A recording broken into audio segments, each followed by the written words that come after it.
Well, hello. Good morning. Today we are talking about self-doubt. You catch yourself living in the self-doubt space? We shall find out.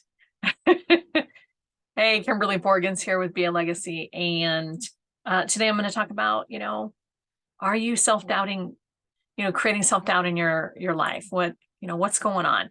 And, why am I putting this out there? This is a topic a lot of times that women don't want to talk about. Men, like, they're usually much better at it than we are.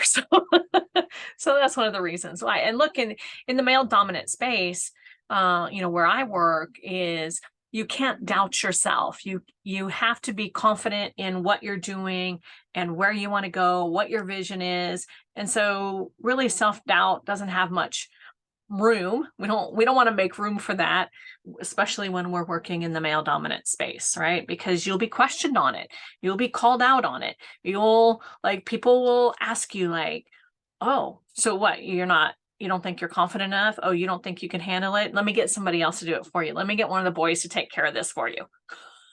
Like, really? Come on. Like, no, we're not coming from that space. So I really wanted to talk about self-doubt today and just really give you some ideas, thoughts, on why it's important to move the doubt out of the way. But most importantly, the first thing we have to do is figure out like what caused it to begin with.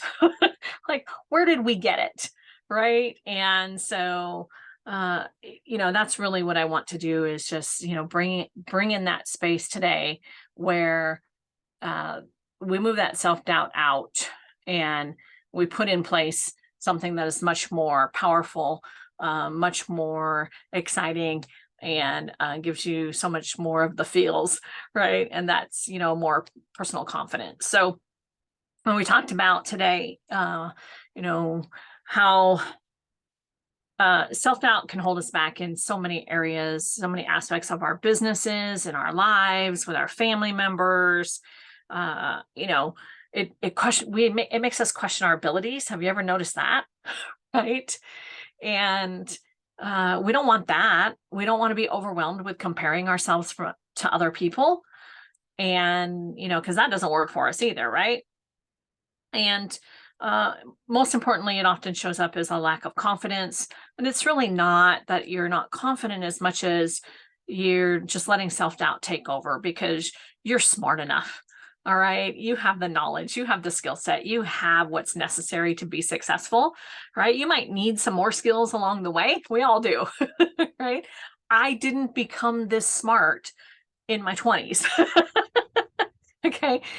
The knowledge base is built up over and over and over and over. The more that you grow, the more experiences you have, all of that happens. So if you're in your 20s, right, and you think that you're going to compete with somebody who's in their 50s, like it's not going to happen on the base of knowledge, right? But it might happen in other areas, right? You have other skill sets, so utilize those to your full advantage. So let's just talk for a minute about like self-doubt. Like, where does it come from?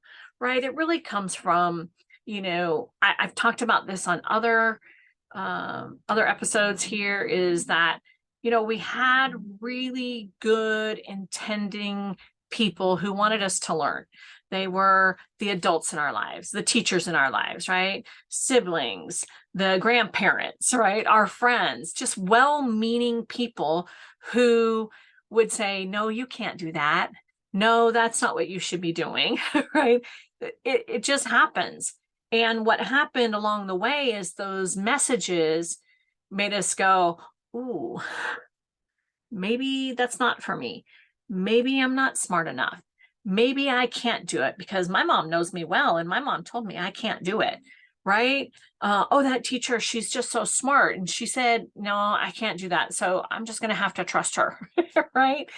You got in the frame when you were a young child, when people were trying to mold you into the person that they were trying to make you into, molding your values and molding your character and molding all the places you know, to help you grow. And the reality is it kind of got crossed, right, with something else that created doubt instead of saying, no, you can't do that at this time.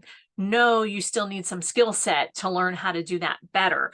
No, that's not the value that we want for you. We want you to take on this value. So the reality is all of that could change, but we're still stuck in our head from our teachings from when we were young. Okay. So that you're out. Every time that you self-doubt yourself, say, nope, thank you. I got this now. Right. I say that all the time. It's like, your brain will get in there and go, oh, you can't do that. Oh, no, that's not for you. Oh, nope. Right. And it's not because your brain is trying to tell you you're incapable. It's just telling you the stories that you've heard from the past. So if that's the case, could you reverse self-doubt? Absolutely. Okay. So you can reverse self-doubt. You can move it aside because those well-meaning people were right there on your side the whole time. It was just, they weren't giving you the whole story, or you were too young to understand the whole story, or whatever the case may be. Look, people with anxiety, with depression, PTSD, those disorders is most of the time it's because they doubt themselves, right? They feel that they're incomplete or incompetent or something, right? But the truth is you're not incomplete. You're whole just the way that you are. And you've learned some things along the way. Okay? That could be unlearned. That's it. Now, I'm not making light of any mental health issues. I'm just saying, what if you did have a mental health issue and you started removing self-doubt and you started putting into place more confident statements, more confident things that align with who you are today, not who you were back then, right? That's all that I'm talking about. So look, if you're going to work in a male dominant space, or you're going to become the CEO, the main big cheese, the woman of the year, the most powerful person in the room, then that's what you have to do is you have to remove the self-doubt, step into the confidence, step into the value, step into, what it is that you want to create, and remove that self-doubt. Because really self-doubt is really the root to self-doubt is fear, right? Fear of failure. Who's ever been afraid to fail? Like I have many, many times, right? How about fear of judgment, right? I have a looking good program just like everybody else. Okay. But I also have been afraid of certain people's judgments, right? And you gotta like pay attention to that. Go, okay, what self-doubt, what is this coming up? Why is this coming up for me right now? Right. And it could be, oh, I remember when my mom used to say XYZ. Oh, my dad used to say, this. Oh, I've been told several times this. Okay, so that's their judgment of you. Okay, that's their perception of you. Can you shift it? Can you make a different decision? Yes, you can. Right. So if the root of self-doubt is fear, what is it that you're afraid of? And how are you letting that fear hold you back? Right. And that fear sometimes can create self-doubt in us. But not only that, it makes us lose faith in who we are and who our dreams are, what our dreams are and what we're meant to accomplish in this life. I can tell you throughout the years, many times I have just wanted to quit. I'll be real. Right? Because I just lost faith in me. I lost faith in what I thought my capabilities were. Or I'm just like, this is just too much. I don't know that I can handle any more. Okay. Like, I get it. I've been there too. I've been in that space. It just, look, I've lost belief in myself many times. I can tell you in Be a Legacy, I was just like, you know what? I haven't gotten any clients this year. Life feels just really chaotic. And I feel like I'm just beating myself up every time because I'm not getting anywhere. And I think I'm just going to quit. And then, God does this little crazy thing and he kind of does a nudge on somebody and they call me up and they say, Kimberly, I'd really like to work with you. But, here's the reasons why I haven't been able to make the phone call yet. And we sit there and we talk. And then we figure out like, okay, how can this work? And then another one comes in and I'm like, okay, I get the message. I'm not quitting, right? Like it just happens, right? Because we have self doubt sometimes, the judgments, right? The old beliefs that we had for ourselves or other people have had for us. Look, people have seen you fall on your face, look really bad. Okay. You have made mistakes in this world, and your family, especially, and teachers are the closest ones to see all of those mistakes, all of those errors. I don't know about you, but I've made a lot of mistakes in business, right? But what happens with our family, the people that are closest to us, is they see it and they see how it hurts us and they see how it makes us look bad. And they just hold on to that so that the next time it looks like you're going to look bad, they go, "Whoa, hold on. Remember, Kimberly, you have this looking good program. And the looking good program that you have running in your head says you don't want to make this mistake again. And you don't want to make another mistake like it. So let me stop you now. You're not smart enough to do that right now. You don't have the skill set right now." Like, they're doing it in a loving way. They're trying to tell you, I love you and I don't want you to get hurt. It just doesn't come across that way. I don't know about you, but that's been my experience, right? Is the people who really they do want to see us succeed sometimes can be the most critical, can be the most judgmental because they know what you look like when you look bad. And they're trying to prevent you from doing that again, right? They forgot that you could have learned something along the way. But at the same time, it's okay. Look, the reality is that self-doubt, we know the root of it is fear. So what is the fear? What is it that you're doubting? And how could you turn it around, right? How can you twist that up so that it works for you? I don't know about you, but for me, there's some things that I've been able to do for a while. So let me tell you a couple of them. One of the things for me, I'm a big music person. I love music. Okay. I have like over 3,000 songs on my phone that I've downloaded, and so on and so forth, because that's just who I am. Music is an everyday thing. So I'll put on some, okay, you got this girl kind of music, right? Put on some music, get in your headspace, right? Get in the right headspace, get in the right mindset. Follow that energy because that creates energy, right? Good energy, good music, all of that. Have a playlist. I have a girls kick butt kind of playlist, right? And I just go, okay, I need a little jump today, and I'll put it on, right? So that's one way I do it. Another way is, like I said, just follow good energy. Be around people who lift you up, right? Create that space where other people go, you go, girl. We all need cheerleaders. Oh, my pom poms over there. Okay. We all need cheerleaders, okay? We all need people who are cheering for us in our business. So when you find those people, just say, you know what, I could really use some uplift today. I need some cheerleaders for my business if necessary, right? Or just call somebody up who you know, as a matter of fact, they will cheer you on no matter what. Okay. Raise your awareness. Notice when you're having self doubt. Is it because of uh your, you haven't eaten anything, you haven't taken a drink, you haven't filled up enough water so your brain can work, right? What is that? Are you low on energy because you didn't get enough sleep? Are you low on energy because it's the time of day for you?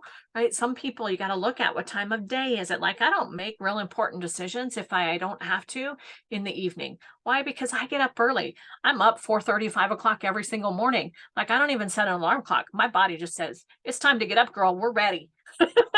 Right? So I get up and I'm like, I'm ready to go. And that's when my energy is. So my biggest decisions are made first thing in the morning. Right? I'm most confident first thing in the morning. By the end of the day, I'm getting a little tired. I'm like, oh, I don't know if I can make that decision today. Right? So sometimes you have to table that decision, right? But notice, when are you feeling that self doubt? When are you feeling judgment? Right? When are you feeling that fear? Is it after you talk to somebody? Right? How could you course correct that? So another thing that you can do is, when you get in that space, is have some grace for yourself. Practice some self-compassion. Right? I don't know about you all, but for me, like, I can be the best critic. I can be the absolute best critic for myself. We can be our worst critic. I asked my husband one time, I said, babe, just out of curiosity, would you consider me as high maintenance? And he like just kind of looked at me with this odd look on his face. And he's like, oh, he's like, for me or for you? I'm like, what does that mean? He goes, for me, are you high maintenance? Yeah, absolutely not. He said, for yourself, absolutely. Like you have higher expectations on yourself than anybody else could ever have on you. Okay. Right. So practice some self compassion for yourself. Give yourself some grace. All right. You're not going to get it right every time. Stop expecting it. You are not perfect, but you are whole and complete. Okay. Perfection is unrealistic to even come by. And, the truth is that, why would you want to be perfect? Okay. You'll be perfect when you're dead and in heaven. Okay. That's just kind of what I had to tell myself, right? So practice that self-compassion. The other thing is trust your values. You have values. You have decided like this is a no-brainer. I won't go past this. I even had an employee this morning. I was talking to him, and he was asking me, well, why don't we just have this person go do this? And I said, well, first off, it's out of their scope. I said, and secondly, if I did that, then I would have to shift what they're considered in our workers' comp rates, and that would make my workers' comp rate go up. And that's not what I'm into doing right now. And he said, well, if you only do it for a short time, you don't have to tell workers' comp. And I said, well, then I would be out of integrity. And I'm not about to be out of integrity. So it's just something simple like that, right?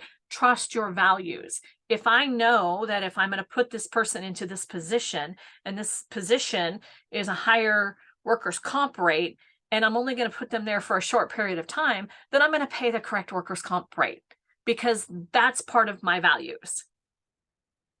So think about you. Where, is there somewhere in your life, in your business or at home, where you're compromising your values? Because if you're doing that, then you're also creating more self-doubt for yourself. Matter of fact, he looked at me and he's like, oh, okay. He won't ask me that question again, I promise. Right? Because he knows now what my value is and how I stand. You want to challenge your self-talk. Beat up the part that's not working for you and like celebrate the part that is. So, nope.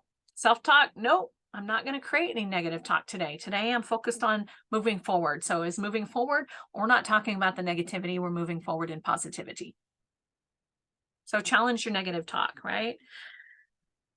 Set realistic goals. Can I just say, I have worked with so many clients that will set these audacious goals, right? These really big, high goals in a short amount of time when they haven't even reached this much of a goal. Okay. Like, God bless you. I want you to think big, and I want you to think realistic too. So you go, okay, what's realistic? Realistic and my goal is about right here, right? I can stretch that a little bit, but I'm not going to double the stretch. That's unrealistic, but I can stretch a little bit, a quarter of the way. And then once I complete that, I can go above that, right? So set realistic goals for yourself, right? Again, keep supportive relationships, get people who will cheer with you, who will cheer you along, who will lift you up. The other thing is like read ways to build your confidence. I know on my website, I have 10 ways to increase your confidence. It might be 20 ways to increase your confidence. Sorry. 20 ways to increase your confidence. Like, get it, go download it. I promise it'll be worth it. But, think about it. What are 20 ways to increase your confidence? I had one person tell me, she says, Kimberly, I want you to know I got your list of 20 ways to increase your confidence. I said, great. She said, what I did is I laminated it. I said, okay. And she said, and I put it in the shower because I have my daughter who was feeling, not very confident, but it was in the shower. So every day when she was in the shower, she would see these confidence tips. And I've noticed that her confidence is getting better. And I really appreciated that. And so as time has gone on, she's a much more confident young lady. And this was for a teenager, right? And so I thought, wow, that's very nice. So, you know, just little tiny tweaks in who you are and your confidence level can be a huge win when it comes to eliminating self-doubt. You can also, journal about your day when you felt doubt, what was coming up for that, and how could you course correct it for the future, right? That's a great question. I'm always like, how can I course correct this? So those are my words. How do I course correct this? I'm like, okay, I'm on course. Okay, it's going off course. How can I course correct? Right? Like, just how do we course correct?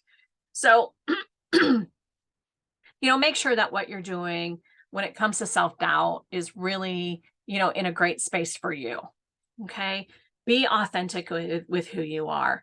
Uh, you know, really focus on what your values are. Practice some grace for yourself and that self compassion. Raise your awareness about what's going on and what are you thinking?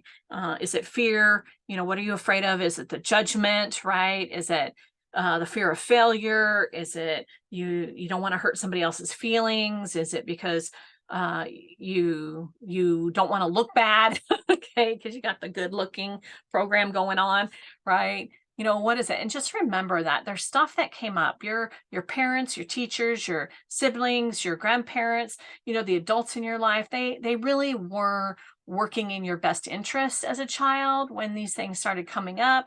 And you can let go of what isn't serving you anymore. That's the thing about a belief system, right? Your belief in your head. It's a belief because it's been nurtured into that space. But what if you challenge the belief? And you started saying, you know what? I am confident, right? Hold your head high. Be confident in your decisions. Let go of the self-doubt and figure out what can I do in this moment to move forward. Well, I hope that was helpful for you. Shifting into some beliefs, shifting into some positive ways to move forward in your business, releasing the self-doubt, get past the fear, move through it, and build more confidence for you. Have any questions? Post down below. Look, if you do something this week that raise your confidence level, send me a message. Okay. Hit the message down below. Say, guess what, Kimberly? I did this. I didn't think I could do it, but it's done. Maybe it's picking up a phone and calling a client or calling a prospect that you thought, no, I really can't work with them. But then you went, yes, I can. I don't have to be completely knowing of everything. I just have to know how to get that information. Let me know. I want to celebrate with you because I want to be a cheerleader for you. All right. So let me know in the comments below. Okay. Have a wonderful week. And I look forward to hearing more about how you've overcome your own self-doubt.